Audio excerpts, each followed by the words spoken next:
The stars were quiet that day. In the outer edge of the galaxy, near the neutral zone, space was calm. No war, no noise, just silence. But then something strange happened. A ship appeared. It didn't come through any gate. It didn't use any known engine. It just arrived. One moment, space was empty. The next, there it was, a massive black warship floating like a ghost in the dark. The Galactic Council noticed it right away. Every sensor in the region picked it up. The ship was huge, bigger than anything ever seen, longer than a moon station, heavier than a gas giant's core, but the scary part? They couldn't scan it. No signal, no heat, no energy readings, nothing. It was like the ship was made of space itself. Commander Vizal of the Graxian Defense Fleet stood in front of the main screen. His eyes, narrow and sharp, were fixed on the black shape. "I've seen this before," he said in a cold voice. Captain Orlux, standing beside him, laughed nervously. "Impossible. No one has ever seen anything like this." Vizal didn't smile. "Humans," he whispered. Orlux froze. "You mean the lost species?" Vizal nodded slowly. "We thought they died 100 years ago. But that ship, that shape, that silence, it's them." The bridge fell silent. Long ago, the humans were part of the galaxy. They came from a small blue planet. But they didn't stay small for long. They grew fast. Too fast. In just 50 years, they built a fleet stronger than the Council's. Then came the last galactic war. No one really knows why it started. But when it ended, the humans were gone. Not defeated, just gone. Their ships vanished. Their planets were silent. Some said they escaped the galaxy. Others said they destroyed themselves. But now, a human warship had returned. The Council called an emergency meeting. The leaders of 12 alien empires met through hololinks. "It could be a trap," one said. "It could be a ghost ship," said another. "We must destroy it before it acts," shouted a third. But Vizal disagreed. "No," he said. "We scan it first. We must know what we are facing." So they sent a deep scan. The scan took 10 minutes. Every satellite, every probe, every AI lens focused on the ship. The data came in, and it made everyone afraid. Inside the ship, they saw weapons. Not normal weapons, planet breakers, energy cores that could crack stars, fusion beams that could erase time, a shield system that bent gravity itself. But that was not the most terrifying thing.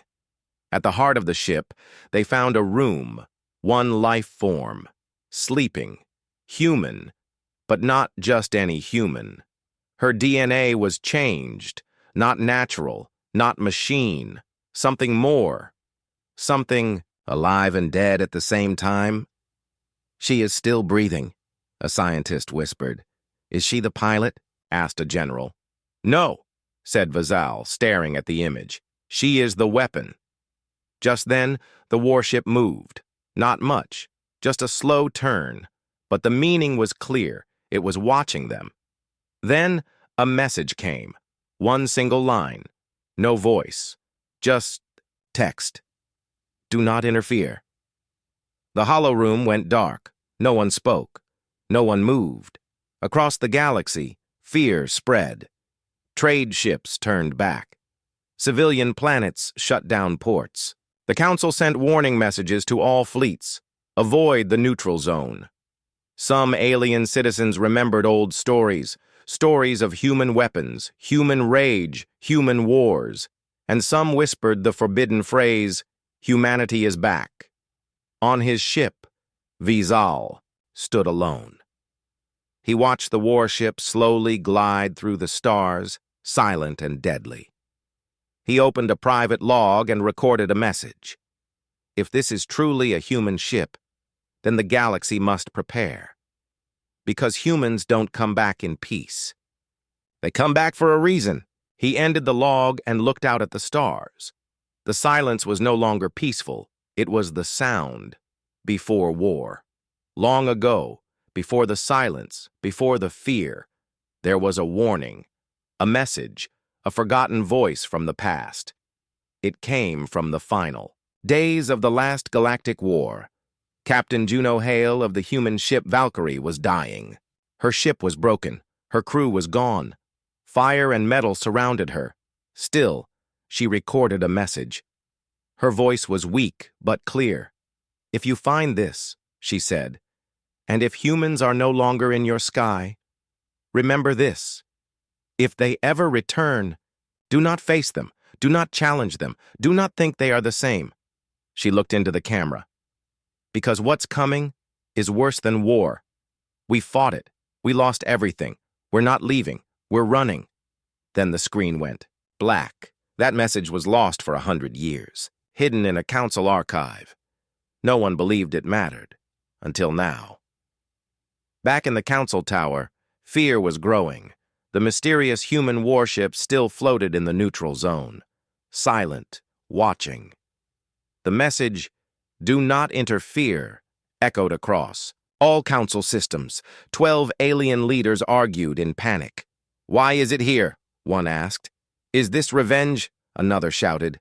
Counselor Seleth, an old and wise Varnik, said calmly, "This is not an attack. This is a warning." He pulled up an old file.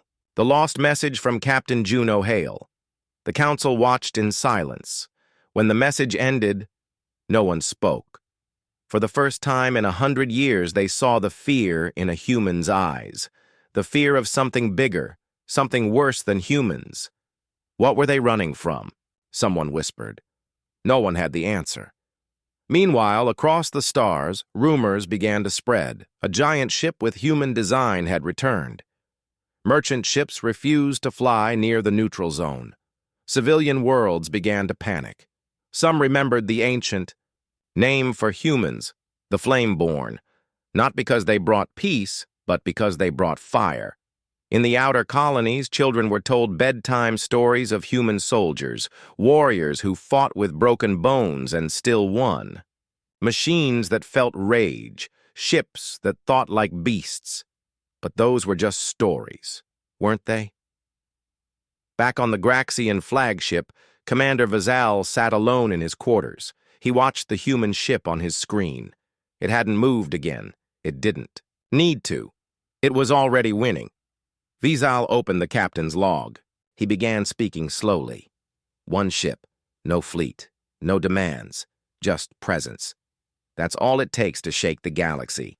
He paused, then added, "I believe it came to test us, to remind us, to make us remember." He stared at the warship still, dark and quiet, but somehow alive. It's not a ghost. It's a message from humanity. He closed the log and leaned back. But deep inside, a memory returned, one he had tried to forget. As a young officer during the last war, he had once seen a human soldier, not through a screen, not from space. Face to face. The human was wounded, bleeding, surrounded, still. She smiled. "You think this is over?" she had said, even as her lungs failed. "We're just getting started." Vazal never forgot that. Face, and now, he feared it was smiling again. In a deep part of the Council's research lab, the scan of the human warship was being studied again. Dr. Therix, a cyberbiologist, zoomed into the life form sleeping inside the ship. Female. Human. Cryostasis, but different, enhanced, modified. No records match her DNA, Therix said aloud. "It's not pure human anymore. It's something more." "Is it a clone?" asked his assistant. "No, she was once human. But she has changed." He hesitated, then whispered, "Or evolved." Just then, an alert flashed on the screen. Unusual. Signal detected inside the ship. The warship was waking up, or worse, watching. Therix stepped back from the screen. His voice trembled. "She's not sleeping anymore." In the shadows of the universe, something stirred. Old satellites turned on by themselves. Lost beacons blinked again after centuries, and far beyond the known galaxy, something else responded. A dark pulse, a signal, cold and ancient. The Voidkin, the thing humans once fought, the thing they ran from. It had heard the human ship awaken, and it was coming. Back in the council tower, Counselor Seleth stood and said, "We must decide now. Do we face them, or do we listen to the warning?" No one had an answer, but everyone felt it in their bones. This was only the beginning. The warship floated in silence. No lights, no sound, no signals, just fear. Across the galaxy, no one dared to go near it. But the council needed answers. They had to know what was inside. What kind of power the humans had brought back. So they sent someone. His name was Kareth. He was not a soldier. He was a shadow agent, a spy, trained to enter locked places, to move unseen, to escape before anyone knew he was there. He had never failed a mission, but today he was afraid. Kareth's small stealth pod launched from the edge of the neutral zone. It was covered with cloaking fields, heat masks, and noise dampeners.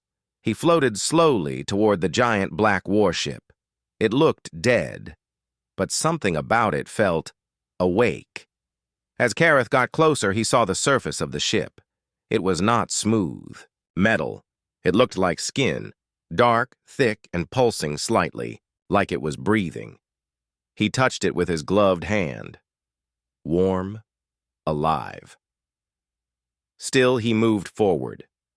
A small airlock opened for him. He didn't hack it. He didn't press any buttons. It just opened, as if it was expecting him. Kareth stepped inside. The door closed behind him. He was inside the human warship. It was dark.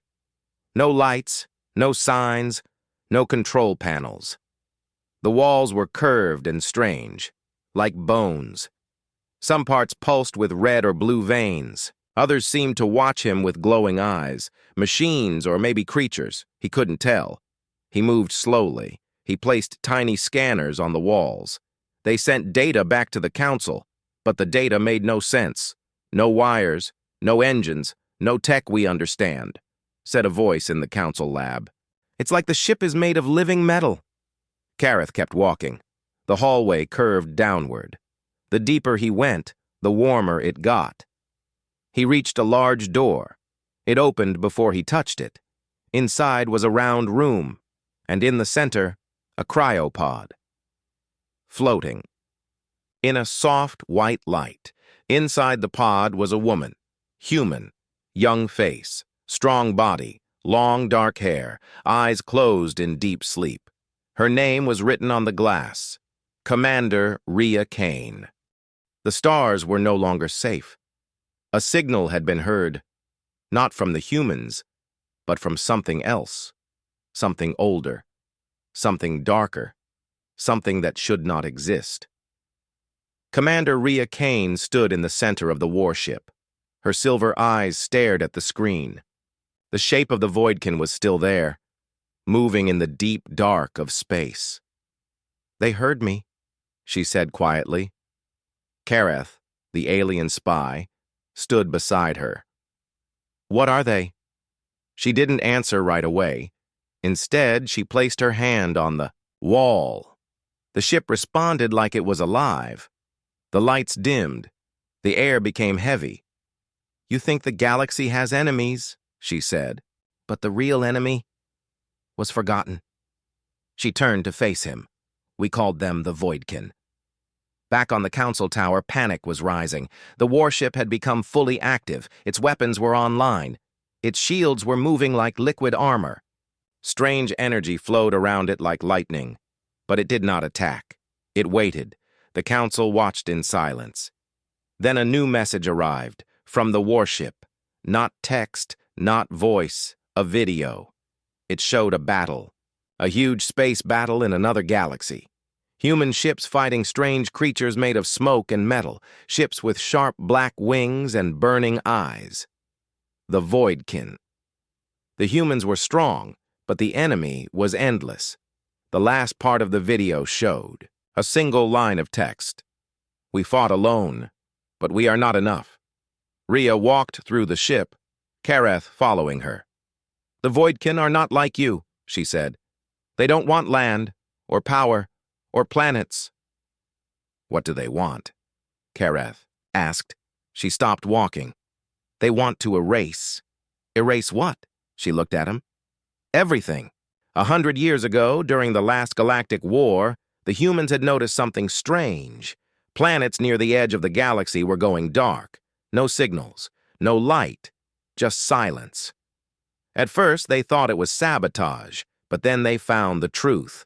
The planets were still there, but empty. Not destroyed, not broken, just erased.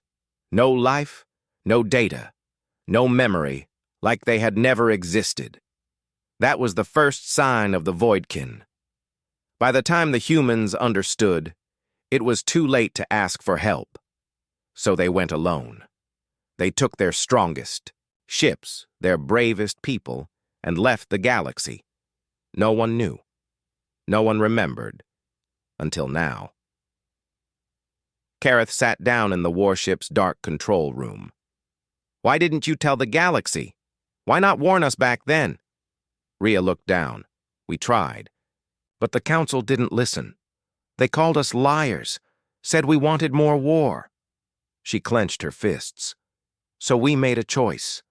Protect the galaxy from the outside, even if it meant becoming the enemy in your eyes. Kareth felt cold. Everything he had learned was wrong. Humans weren't monsters. They were shields. Outside the warship, something strange happened. A nearby council probe picked up a new signal. Voidkin. This time, it wasn't just a pulse. It was a shape. A small ship made of dark energy, moving fast through space, coming toward them. Is it here to attack? Kareth asked. Rhea looked at the screen. No, she said. It's here to scout. She placed both hands on the ship's living wall. Time to show them. We remember. The human warship came alive. Dark panels slid open. Weapons powered. Up. The front of the ship opened like a mouth, glowing with blue fire. Rhea spoke into the ship. Target the scout. Send a message. A beam of light, silent and bright, fired from the warship. It hit the Voidkin scout. There was no explosion. The scout simply vanished, erased. Back in the council chamber, the alien leaders stared at the data. What kind of weapon was that? Someone asked. It broke the rules of physics, said a scientist. It was beautiful, whispered another. But Seleth, the oldest counselor, looked afraid. If humans made that, he said, imagine what they were fighting. Inside. The warship. Rhea turned to Kareth.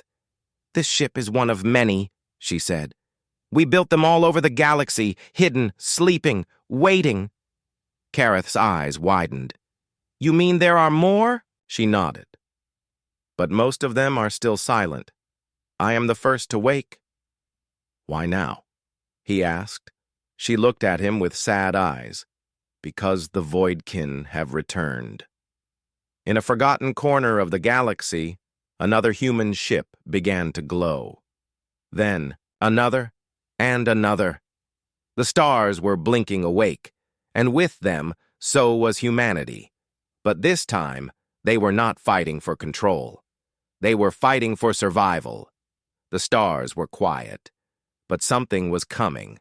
Something old. Something deadly. Commander. Rhea Kane stood on the bridge of the warship. Beside her was Kareth, the alien spy who had entered her ship. His eyes stared at the strange images on the screen. A dark signal had returned from the edge of the galaxy. It wasn't human. It wasn't alien. It was them. They've found us, Rhea said softly. Kareth's voice trembled. Who? She looked at him.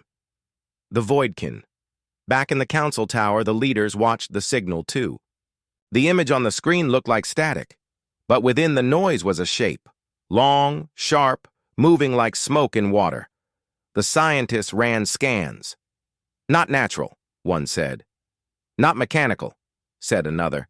"It's something else." Then the signal changed. A sound came through. Not a word, a feeling.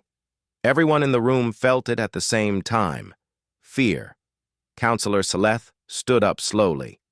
"This is not a new enemy," he said. "It's the one we forgot." Rhea sat in the Warship's control chamber. The lights were dim. The ship hummed around her like a living thing. Kareth stood nearby. "You fought them before," he said. "Did you win?" Rhea was silent for a moment. "No," she said. "We survived. That was all." She looked at him.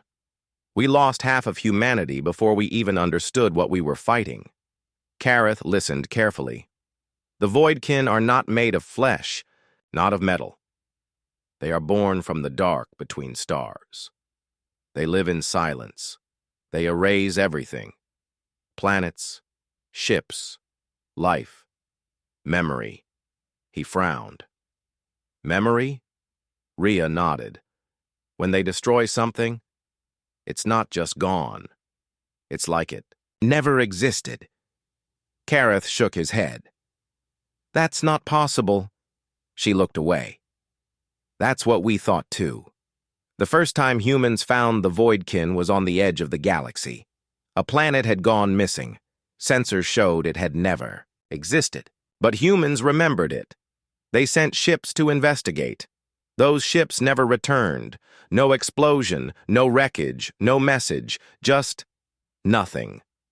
Then it spread. Colony after colony disappeared, not destroyed, erased. The humans had only one choice. Fight. Rhea touched a glowing panel. The warship responded, opening a large hologram in the center of the room. It showed a huge battle. Human ships firing strange weapons, creatures made of black clouds attacking without fear. "We fought for years," she said. "But we could never truly win. We had to contain them, lock them away in dead space." "And now?" Kareth asked. "They're waking up. In the council lab, the scientists made a discovery. The signal from the Voidkin was spreading. Fast worlds. On the outer rim were already going silent. The council panicked. They began preparing for war, but they didn't understand the kind of war this would be." Rhea looked at Kareth. "This ship is not just a war machine," she said. "It's a warning." "A warning to who?" "To everyone." She walked to the front of the room and stared into space. "I was put into stasis to sleep until the Voidkin returned. Now they're here. I've woken up, and soon, so will the others." Kareth's eyes widened. "Others?" "There are more ships like this," she said. "Hidden across the galaxy, sleeping, waiting for the signal." "And it just went out," Kareth whispered. Somewhere far away, a second human warship woke up, then another and another, like lights turning on in the darkness. The galaxy began to remember what it had forgotten: humanity, and the enemy they once fought. The council held a final emergency meeting. "What do we do now?" one leader shouted. "Fight," said another. "No," said Counselor Seleth. "Listen to them." He pointed at the warship. "They were trying to save us, and we called them monsters." Back inside the warship, Kareth stood by the window. "Why come back?" he asked. Rhea looked at him. "To finish what we started." He nodded slowly. "And this time, will you fight alone?" She smiled, just a little. "That's up to you." In the deep, cold part of the galaxy, the Voidkin moved. No sound, no light, just hunger. And they were getting closer. The stars were waking up. All across the galaxy, old human warships lit up one by one. Silent for 100 years, now they burned like suns in the dark. Each ship carried a sleeping warrior. Each ship remembered the enemy.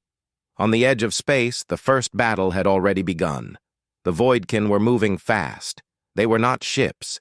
They were shapes, long, black, made of smoke and shadows. They didn't fly. They flowed, like darkness swimming through space. They came without sound, without warning, without mercy. Rhea Kane stood on the command deck of her warship. Kareth stood beside. Her. "They're close," he said. She nodded.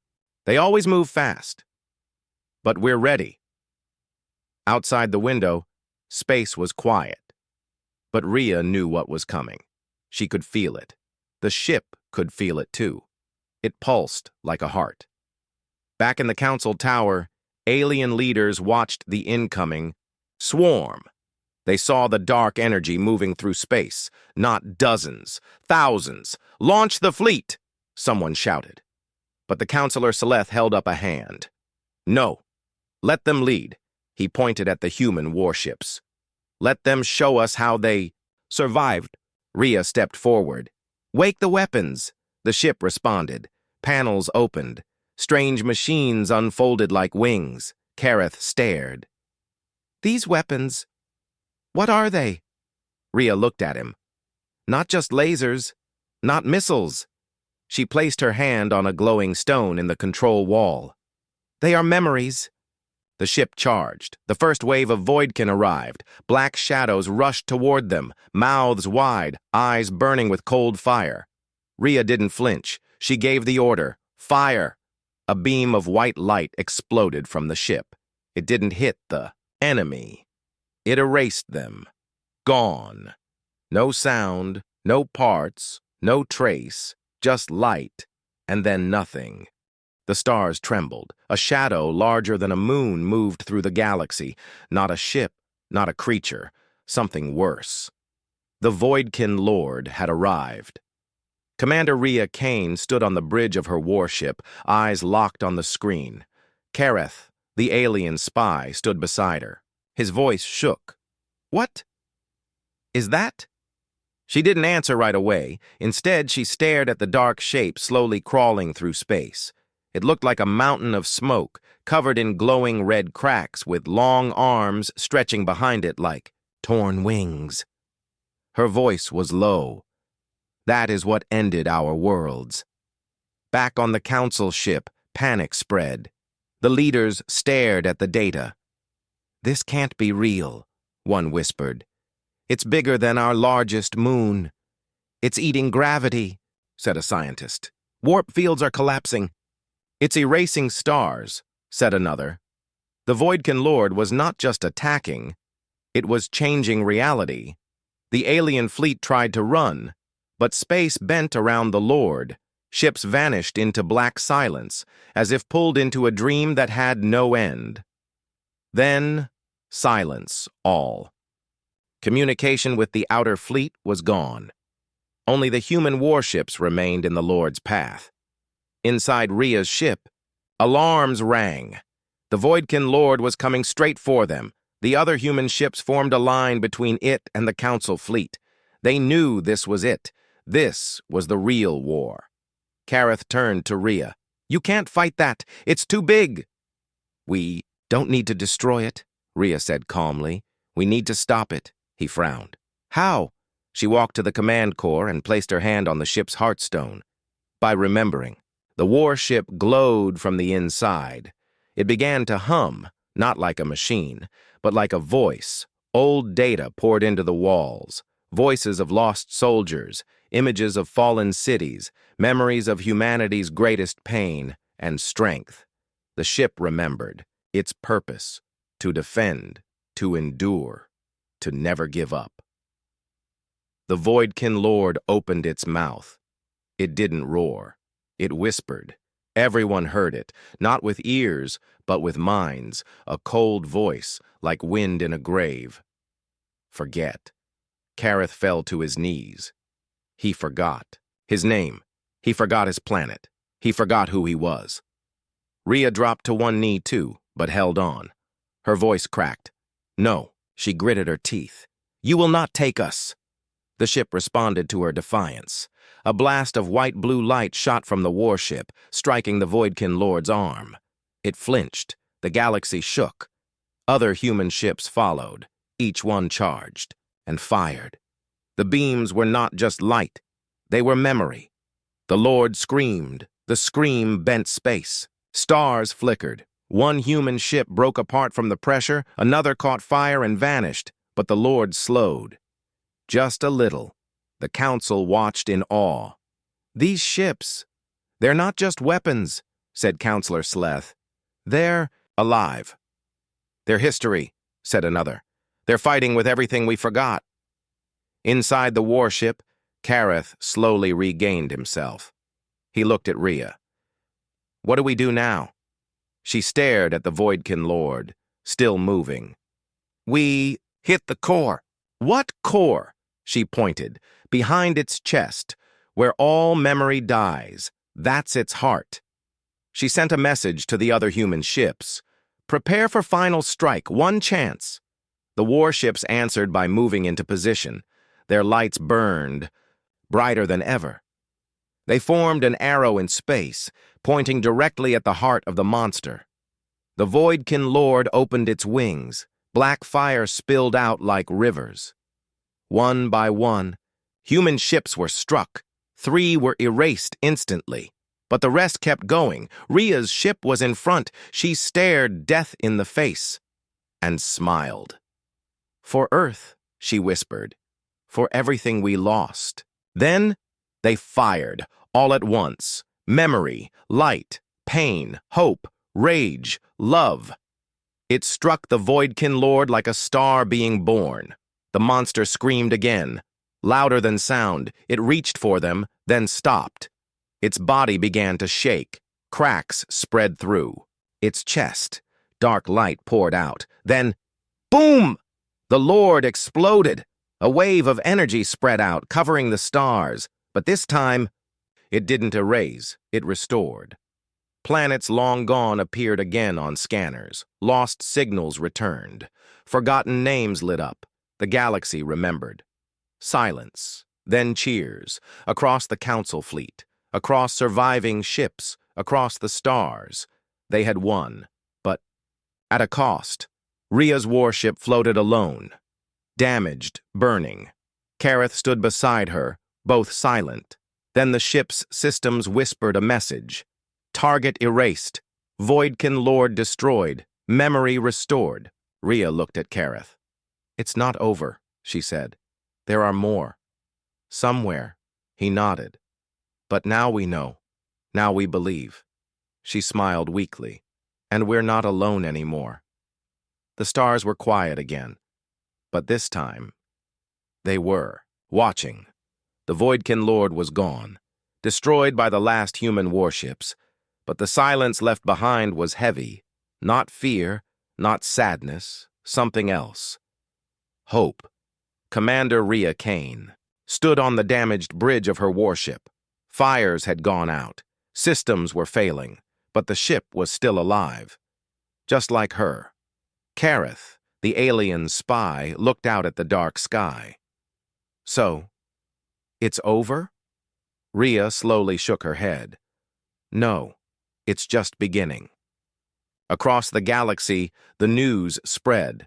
The humans were back, not myths, not monsters, not lost. They had survived the dark, and they had saved the stars. In the council tower, silence filled the great chamber. Then, for the first time in 100 years, the council stood up and gave honor to an old name, Commander Rhea Kane of Earth, and the Guardians of Memory. Sleth bowed his head. Forgive us. We forgot who you were. Rhea sent one last message from her warship to the galaxy. We did not come for revenge. We did not come to rule. We came because we remembered, and because the stars still matter. The galaxy responded.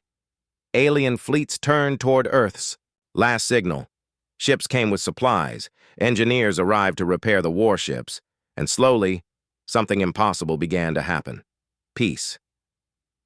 Kareth stood beside Rhea as she watched the repairs. You changed everything, he said. She smiled slightly. No, we reminded them. Reminded them of what? That humanity fights for what it loves. A week passed.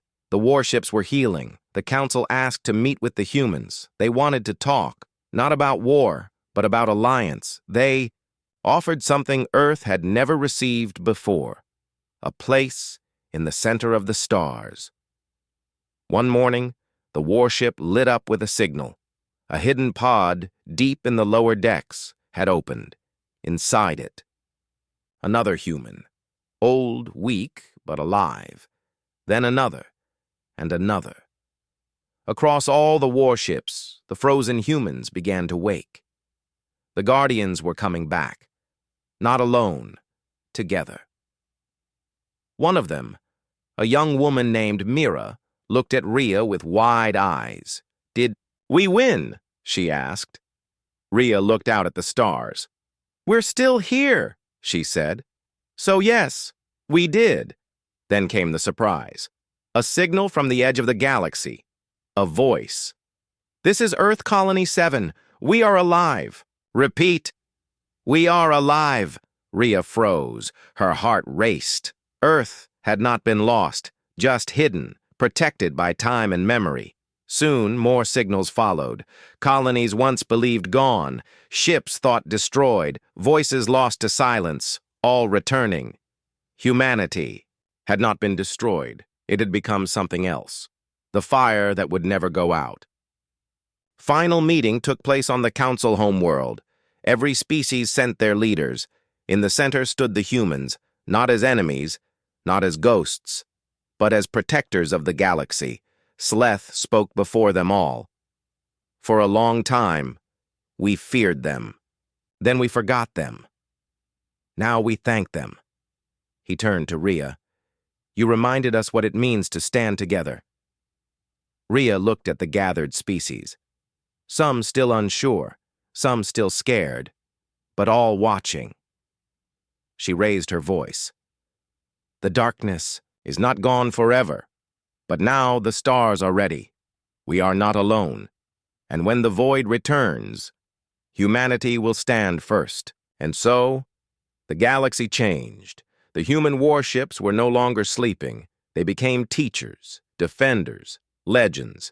The stars would never forget them again. Somewhere, far beyond the known edge, a new shadow stirred. But this time, it paused and turned away. Because now the stars were not afraid. They had remembered who they were, and they had humanity to thank.